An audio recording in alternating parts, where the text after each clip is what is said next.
Hello hi ವಿದ್ಯಾರ್ಥಿಗಳೇ, welcome to MS world classes. ಇವತ್ತಿನ ಅವಧಿಯಲ್ಲಿ ನಾವು 10ನೇ ತರಗತಿಯ FA3 exam science question paper with ಆನ್ಸರನ್ನು ನೋಡೋಣ. ಈಗ FA3 ಎಕ್ಸಾಮ್ ಬರ್ತಾ ಇದೆ. ಅದರ ಸಲುವಾಗಿ ಸೈನ್ಸ್ ಕ್ವಶನ್ ಪೇಪರ್ ಇದೆ ಮತ್ತು ಅದರ ಆನ್ಸರ್ಸ್ ಇದೆ. ಯಾವ ರೀತಿ ಕ್ವಶನ್ಸ್ ಮತ್ತು ಯಾವ ರೀತಿ ಪ್ರಶ್ನೆಗಳು ಬಂದಿವೆ ಅನ್ನೋದನ್ನು ಒಂದೊಂದಾಗಿ ಚರ್ಚೆ ಮಾಡೋಣ. ಇವತ್ತಿನ ಅವಧಿಯಲ್ಲಿ ನೋಡೋಣ 10ನೇ ತರಗತಿ ವಿಜ್ಞಾನದ FA3 ಎಕ್ಸಾಮ್ದ ಪ್ರಶ್ನೆ ಪತ್ರಿಕೆ. ಹಾಗಾದರೆ ಮೊದಲನೇ ಪ್ರಶ್ನೆ ಹೋಗೋಣ ವಿದ್ಯಾರ್ಥಿಗಳೇ. ಈ ಕೆಳಗಿನ ಪ್ರಶ್ನೆಗಳಿಗೆ ಸೂಕ್ತ ಉತ್ತರವನ್ನು ಆರಿಸಿ ಬರೀರಿ ಅಂತ ಹೇಳಿದ್ದಾರೆ. ಹಾಗಾಗಿ ಒಂದನೇ ಪ್ರಶ್ನೆ ನೋಡಿ, ಹಣ್ಣಾಗಿ ಬೆಳೆಯುವ ಹೂವಿನ ಭಾಗ ಮತ್ತು ಸಸ್ಯದ ಬೇರಾಗಿ ಬೆಳೆಯುವ ಬೀಜದ ಭಾಗ ಕ್ರಮವಾಗಿ ಅಂತ ಹೇಳಿದ್ದಾರೆ. ಅದರ ಉತ್ತರ ಸಿ, ಅಂಡಾಶಯ ಮತ್ತು ಪ್ರಥಮ ಮೂಲಗಳು. ಎರಡನೇದು, ಪ್ರಬಲ ಗುಣವಾದ ದುಂಡಿನ ಹಳದಿ ಬೀಜಗಳನ್ನು ಉತ್ಪಾದಿಸುವ ಶುದ್ಧ ಬಟಾಣಿ ಸಸ್ಯವನ್ನು ದುರ್ಬಲವಾದ ತುಕ್ಕಾದ ಹಸಿರು ಬೀಜಗಳನ್ನು ಉತ್ಪಾದಿಸುವ ಶುದ್ಧ ಬಟಾಣಿ ಸಸ್ಯದೊಂದಿಗೆ ಸಂಕರಗೊಳಿಸಿದೆ. ಮೆಂಡಲರ ಪ್ರಯೋಗ F1 ಪೀಳಿಗೆಯಲ್ಲಿ ದುಂಡಿಗಿರುವ ಹಸಿರು ಬೀಜಗಳನ್ನು ಹೊಂದಿರುವ ಸಸ್ಯಗಳ ಸಂಖ್ಯೆ ಅಂತ ಕೇಳಿದ್ದಾರೆ. ಸರಿಯಾದ ಉತ್ತರ ಎ, 0 ಆಗಿದೆ. ಮೇನ್ ಕ್ವಶನ್ 2, ಈ ಕೆಳಗಿನ ಪ್ರಶ್ನೆಗಳಿಗೆ ಒಂದು ವಾಕ್ಯದಲ್ಲಿ ಉತ್ತರಿಸಿ ಅಂತ ಹೇಳಿದ್ದಾರೆ. 2 ಪ್ರಶ್ನೆಗಳನ್ನು ಕೊಟ್ಟಿದ್ದಾರೆ. ಅದರಲ್ಲಿ ಮೂರನೇದು ರಚನಾ ಸಮಾಂಗಿಗಳೆಂದರೇನಂತ ಕೇಳಿದ್ದಾರೆ. ಅದರ ಉತ್ತರ ಒಂದೇ ಅಣುಸೂತ್ರ ಆದರೆ ವಿಭಿನ್ನ ರಚನೆ ಹೊಂದಿರುವ ಸಂಯುಕ್ತಗಳನ್ನು ರಚನಾ ಸಮಾಂಗಿಗಳು ಅಂತೇಳಿ ಕರೀತಾರೆ. ಸ್ಟ್ರಕ್ಚರಲ್ ಐಸೋಮರ್ಸ್ ಎಂದು ಎನ್ನುವರು. 4ನೇ ಪ್ರಶ್ನೆ, ಎಕ್ಸ್ ಧಾತುವಿನ ಇಲೆಕ್ಟ್ರಾನಿಕ್ ವಿನ್ಯಾಸ 2881 ಮತ್ತು Y ಧಾತುವಿನ ಇಲೆಕ್ಟ್ರಾನಿಕ್ ವಿನ್ಯಾಸ 287 ಆಗಿದೆ. ಹಾಗಾದರೆ ಈ ಧಾತುಗಳ ನಡುವಿನ ಉಂಟಾಗುವ ಬಂಧದ ವಿಧ ಯಾವುದಂತ ಕೇಳಿದ್ದಾರೆ. ಅದಕ್ಕೆ ಉತ್ತರ ಅಯಾನಿಕ ಬಂಧ. ಇದೇ ರೀತಿ ನಮ್ಮ ಚಾನಲ್ ಶೇರ್, ಸಬ್ಸ್ಕ್ರೈಬ್ ಮಾಡಿರಿ ವಿದ್ಯಾರ್ಥಿಗಳೇ. ಹೊಸದಾಗಿದ್ದರೆ ಫಾಲೋ ಮಾಡಿರಿ. ಮೇನ್ ಕ್ವಶನ್ 3 ಹೋಗೋಣ. ಈ ಕೆಳಗಿನ ಪ್ರಶ್ನೆಗಳಿಗೆ 2-3 ವಾಕ್ಯಗಳಲ್ಲಿ ಉತ್ತರಿಸಿ ಅಂತ ಹೇಳಿದ್ದಾರೆ. 3 ಕ್ವಶನ್ಸ್ಗಳನ್ನು ಇಲ್ಲಿ ಕೊಟ್ಟಿದ್ದಾರೆ. ಹಾಗಾದರೆ ಒಂದೊಂದಾಗಿ ನೋಡ್ತಾ ಹೋಗೋಣ. 5ನೇ ಪ್ರಶ್ನೆ, ಅಯಾನೀಕರಣ ಶಕ್ತಿ ಎಂದರೇನು? ಆಧುನಿಕ ಆವರ್ತ ಕೋಷ್ಟಕದ ಒಂದು ಆವರ್ತದಲ್ಲಿ ಮುಂದಕ್ಕೆ ಸಾಗಿದಂತೆ ಅಯಾನೀಕರಣ ಶಕ್ತಿ ಹೇಗೆ ಬದಲಾಗುತ್ತದೆ ಅಂತ ಕೇಳಿದ್ದಾರೆ. ಅದಕ್ಕೆ ಉತ್ತರ ಧಾತುವಿನ ಅತ್ಯಂತ ಹೊರಕವಚದಲ್ಲಿರುವ ಇಲೆಕ್ಟ್ರಾನ್ ಹೊರತೆಗೆಯಲು ಬೇಕಾಗಿರುವ ಶಕ್ತಿಯನ್ನು ಅಯಾನೀಕರಣ ಶಕ್ತಿ ಎಂದು ಕರೆಯುತ್ತಾರೆ. ಆಧುನಿಕ ಆವರ್ತ ಕೋಷ್ಟಕದಲ್ಲಿ ಆವರ್ತದಲ್ಲಿ ಮುಂದೆ ಸಾಗಿದಂತೆ ಅಯಾನೀಕರಣ ಶಕ್ತಿ ಅಧಿಕವಾಗುತ್ತದೆ.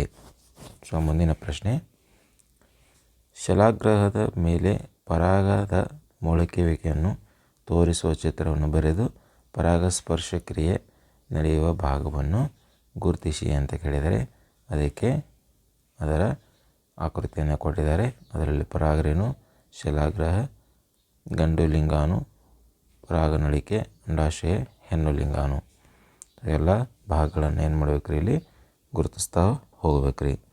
7ನೇ ಪ್ರಶ್ನೆಗೆ ಹೋಗೋಣ. ಪರಮಾಣು ಗಾತ್ರವು ಆಧುನಿಕ ಆವರ್ತ ಕೋಷ್ಟಕದಲ್ಲಿ ಗುಂಪು ಮತ್ತು ಆವರ್ತಗಳಲ್ಲಿ ಹೇಗೆ ಬದಲಾಗುತ್ತದೆ, ಏಕೆ ಅಂತ ಕೇಳಿದ್ದಾರೆ. ಹಾಗಾದರೆ ನೋಡಿ ಉತ್ತರ ಇದಕ್ಕೆ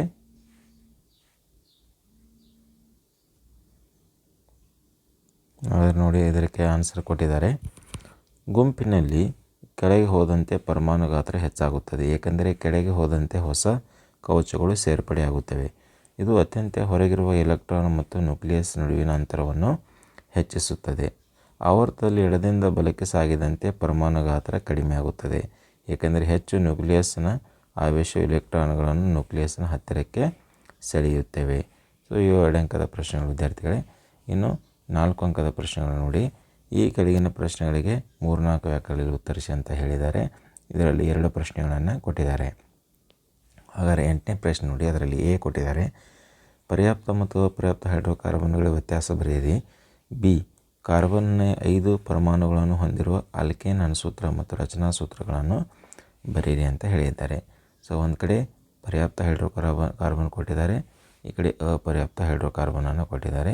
ಕಾರ್ಬನ್ ಪರಮಾಣುವಿನ ಎಲ್ಲ ವೇಲೆನ್ಸಿಗಳ ಏಕಬಂಧದಿಂದ ಸಂತೃಪ್ತಗೊಂಡಿರುವ ಕಾರ್ಬನ್ ಸಂಯುಕ್ತಗಳನ್ನು ಪರ್ಯಾಪ್ತ ಹೈಡ್ರೋಕಾರ್ಬನ್ ಸಂಯುಕ್ತಗಳನ್ನು ಅವರೇ. ಅಪರ್ಯಾಪ್ತಕ್ಕಂದರೆ ಕಾರ್ಬನ್ ಪರಮಾಣುಗಳ ನಡುವೆ ದ್ವಿಬಂಧ ಅಥವಾ ತ್ರಿಬಂಧಗಳು ಹೊಂದಿರುವಂಥ ಕಾರ್ಬನ್ ಸಂಯುಕ್ತಗಳನ್ನು ಅಪರ್ಯಾಪ್ತ ಹೈಡ್ರೋಕಾರ್ಬನ್ಗಳೆಂದು ಕರೆಯುತ್ತಾರೆ. ಈ ಸಂಯುಕ್ತಗಳು ಸಾಮಾನ್ಯವಾಗಿ ಕ್ರಿಯಾಶೀಲವಾಗುವುದಿಲ್ಲ. ಇದೇನಾಗಿರ್ತಾವೆ ರೀ ಕ್ರಿಯಾಶೀಲ ಆಗಿರ್ತಾವೆ.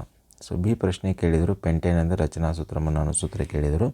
C5H12 ರೀ ಅಣುಸೂತ್ರ ರಚನಾ ಸೂತ್ರ ಕೊಟ್ಟಿದ್ದಾರೆ, ಹಾಗೆ ಇಲ್ಲಿ ಕಾಣ್ಬೋದು ರೀ. ಸೊ ಮುಂದಿನ ಪ್ರಶ್ನೆ ಹೋಗೋಣ. 9ನೇ ಪ್ರಶ್ನೆ, ರಚನಾನುರೂಪಿ ಅಂಗಗಳು ಮತ್ತು ಕಾರ್ಯಾನುರೂಪಿ ಅಂಗಗಳಿರುವ ವ್ಯತ್ಯಾಸಗಳನ್ನು ಬರೆಯಿರಿ ಅಂತ ಹೇಳ್ಯಾರ. ರಚನಾನುರೂಪಿ ಅಂಗಗಳು, ಕಾರ್ಯಾನುರೂಪಿ ಅಂಗಗಳು. ರಚನಾನುರೂಪಿ ಅಂಗಗಳು ವಿಭಿನ್ನ ಜೀವಿಗಳ ಅಂಗಗಳ ಒಂದೇ ಮೂಲವನ್ನು ಹೊಂದಿರುತ್ತವೆ, ಒಂದೇ ರೀತಿಯ ರಚನೆ ಹೊಂದಿದ್ದು ಬೇರೆ ಬೇರೆ ಕಾರ್ಯನಿರ್ವಹಿಸುತ್ತವೆ. ಉದಾಹರಣೆಗೆ ಕಪ್ಪೆಯ ಮುಂಗಾಲುಗಳು ಮತ್ತು ಪಕ್ಷಿಯ ಮುಂಗಾಲುಗಳು. ಕಾರ್ಯಾನುರೂಪಿ ಅಂಗಗಳು ವಿಭಿನ್ನ ಜೀವಿಗಳ ಅಂಗಗಳನ್ನು ಬೇರೆ ಬೇರೆ ಮೂಲಗಳನ್ನು ಹೊಂದಿರುತ್ತಾರೆ, ಬೇರೆ ಬೇರೆ ರೀತಿಯ ರಚನೆ ಹೊಂದಿದ್ದು ಒಂದೇ ಕಾರ್ಯನಿರ್ವಹಿಸುತ್ತವೆ. ಉದಾಹರಣೆ ಪಕ್ಷಿ ರೆಕ್ಕೆಗಳು ಮತ್ತು ಬಾವಲಿಯ ರೆಕ್ಕೆಗಳು. ಸೊ ಮೇನ್ ಕ್ವಶನ್ 5 ಉತ್ತರಿಸಿ ಅಂತ ಹೇಳಿದ್ದಾರೆ. 4 ಅಂಕದ ಒಂದು ಪ್ರಶ್ನೆ ಆಗಿದೆ. ಸೊ ಇದನ್ನು ಯಾವ ರೀತಿ ಪ್ರಶ್ನೆ ಕೊಟ್ಟಿದ್ದಾರೆ ಅನ್ನೋದನ್ನು ನೋಡಿ. 10ನೇದು, ದ್ವಿತಳೀಕರಣ ಎಂದರೇನು? ದ್ವಿತಳೀಕರಣದಲ್ಲಿ ಹಳದಿ ಬೀಜಗಳನ್ನು ಉತ್ಪತ್ತಿ ಮಾಡುವ ಎತ್ತರದ ಬಟಾಣಿ ಸಸ್ಯದ TTYY ಜೊತೆ ಹಸಿರು ಬೀಜವನ್ನು ಉತ್ಪತ್ತಿ ಮಾಡುವ ಗಿಡ್ಡ ಬಟಾಣಿ TTYY ಸಸ್ಯವನ್ನು ಸಂಕರಣಗೊಳಿಸಿದಾಗ F2 ಪೀಳಿಗೆಯಲ್ಲಿ ಬರುವ ಫಲಿತಾಂಶವನ್ನು ಚೆಕ್ಕರ್ ಬೋರ್ಡ್ನ ಸಹಾಯದಿಂದ ವ್ಯಕ್ತಪಡಿಸಿ ಅಂತ ಹೇಳಿದ್ದಾರೆ. ಸೊ ಇದನ್ನು ಚೆಕ್ಕರ್ ಬೋರ್ಡಿನಲ್ಲಿ ಹೇಗೆ ವ್ಯಕ್ತಪಡಿಸೋದನ್ನು ನೋಡಿ. ಅದಕ್ಕಿಂತ ಮೊದಲು ದ್ವಿತಳೀಕರಣ ಎಂದರೇನು ನೋಡೋಣ. ಎರಡು ಲಕ್ಷಣಗಳಿಗೆ ಸಂಬಂಧಿಸಿದಂತೆ ಭಿನ್ನವಾದ ಎರಡು ರೂಪಗಳನ್ನು ಹೊಂದಿರುವ ಸಸ್ಯಗಳನ್ನು ಸಂಕರಿಸುವ ಪ್ರಕ್ರಿಯೆಗೆ ದ್ವಿತಳೀಕರಣ ಅಂತ ಕರೀತಾರೆ. ಸೊ ಇದು ದ್ವಿತಳೀಕರಣದ ವ್ಯಾಖ್ಯೆ ರೀ. ಇನ್ನು ಎತ್ತರದ ಬಟಾಣಿ ಸಸ್ಯದ ಮತ್ತು ಹಸಿರು ಬೀಜವನ್ನು ಉತ್ಪತ್ತಿ ಮಾಡುವ ಗಿಡ್ಡ ಬಟಾಣಿದ ಬೀಜದ ನಡುವಿನ ಒಂದು ಚೆಕ್ಕರ್ ಬೋರ್ಡ್ ಫಲಿತಾಂಶವನ್ನು ಚೆಕ್ಕರ್ ಬೋರ್ಡಿನಲ್ಲಿ ಯಾವ ರೀತಿ ವ್ಯಕ್ತಪಡಿಸೋದನ್ನು ನೋಡಿ. ಇಲ್ಲಿ ಲಿಂಗಾಣುಗಳನ್ನು ಕೊಟ್ಟಿದ್ದಾರೆ, TT TY TY TY ಅಂಥೇಳಿ. ಇಲ್ಲಿ TY TY TY TY ಕೊಟ್ಟಿದ್ದಾರೆ. ಸೊ ಇದಕ್ಕೆ ಗುಣಿಸ್ತಾ ಹೋಗಬೇಕು. TY TY TY TT Y capital Y small y. So ಈ ರೀತಿ ಗುಣಿಸ್ತಾ ಹೋಗ್ತಾರೆ. ಸೊ ಒಂದು ತೊಗೋಬೇಕು, ಈ 4ಕ್ಕೂ ಗುಣಿಸ್ಬೇಕು. ಎರಡನೇ ತೊಗೋಬೇಕು, ಈ 4ಕ್ಕೂ ಗುಣಿಸ್ತಾ ಹೋಗಬೇಕು. ಇಲ್ಲಿ ಬರಿತಾ ಹೋಗ್ಬೇಕು ಅದನ್ನು. ಸೊ ಅವಾಗ ನಿಮಗೆ ಏನು ತಯಾರಾಗುತ್ತೆ, ಒಂದು ಚೆಕ್ಕರ್ ಬೋರ್ಡ್ ತಯಾರಾಗುತ್ತೆ. ಸೊ ಈ ರೀತಿ ವಿದ್ಯಾರ್ಥಿಗಳೇ FA3 ಎಕ್ಸಾಮ್ದ ವಿಜ್ಞಾನ ಕ್ವಶನ್ ಪತ್ರಿಕೆ ಆಗಿದೆ.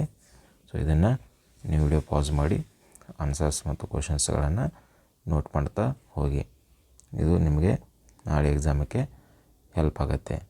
ಸೊ ಇದೇ ರೀತಿ ಕ್ವಶನ್ ಪೇಪರ್ಸ್ಗಳು, ಆನ್ಸರ್ ಶೀಟ್ ಆಗಲಿ, ನೋಟ್ಸ್ ಆಗಲಿ ಬೇಕಾಗಿದ್ದರೆ ನಮ್ಮ ಚಾನಲನ್ನು ಶೇರ್ ಮತ್ತು ಸಬ್ಸ್ಕ್ರೈಬ್ ಮಾಡಿರಿ. ಹೊಸದಾಗಿ ಯಾರೇ ಇದ್ದರೆ ನಮ್ಮ ಚಾನಲನ್ನು ಫಾಲೋ ಮಾಡಿರಿ. ಇದೇ ರೀತಿ ನಾನು ಕ್ವಶನ್ ಪೇಪರ್ಸ್ಗಳನ್ನು ಒಂದೊಂದಾಗಿ ತೊಗೊಂಡು ಬರ್ತಾಯಿದ್ದೀನಿ. ನೆಕ್ಸ್ಟ್ ವೀಡಿಯೋನಲ್ಲಿ ಏನು ಮಾಡ್ತೀನಿ, ಬೇರೆ ವಿಷಯದು 10th ಕ್ಲಾಸಿನ ಬೇರೆ ವಿಷಯದೆಲ್ಲ FA3 ಎಕ್ಸಾಮಕ್ಕೆ ಸಂಬಂಧಪಟ್ಟಂತಹ ಪ್ರಶ್ನೆ ಪತ್ರಿಕೆಗಳನ್ನು ಒಂದೊಂದಾಗಿ ತೊಗೊಂಡು ಬರ್ತೀನಿ. ಸೊ ಅಲ್ಲಿ ಮಟ್ಟ ವಿದ್ಯಾರ್ಥಿಗಳೇ ನಮ್ಮ ಚಾನಲ್ ಶೇರ್, ಸಬ್ಸ್ಕ್ರೈಬ್ ಮತ್ತು ನಿಮ್ಮ ಫ್ರೆಂಡ್ಸ್ ಸರ್ಕಲ್ಸ್ನಲ್ಲಿ ನಮ್ಮ ಚಾನಲ್ ಲಿಂಕನ್ನು ಹಂಚಿಕೊಳ್ಳಿ. ಸೊ ನೆಕ್ಸ್ಟ್ ವೀಡಿಯೋನಲ್ಲಿ ನೋಡೋಣ, ಇದರ ಮುಂದಿನ ಏನಾದರೂ ಬೇರೆ ಪ್ರಶ್ನೆ ಪತ್ರಿಕೆಯನ್ನು ಸಾಲ್ವ್ ಮಾಡೋಣ.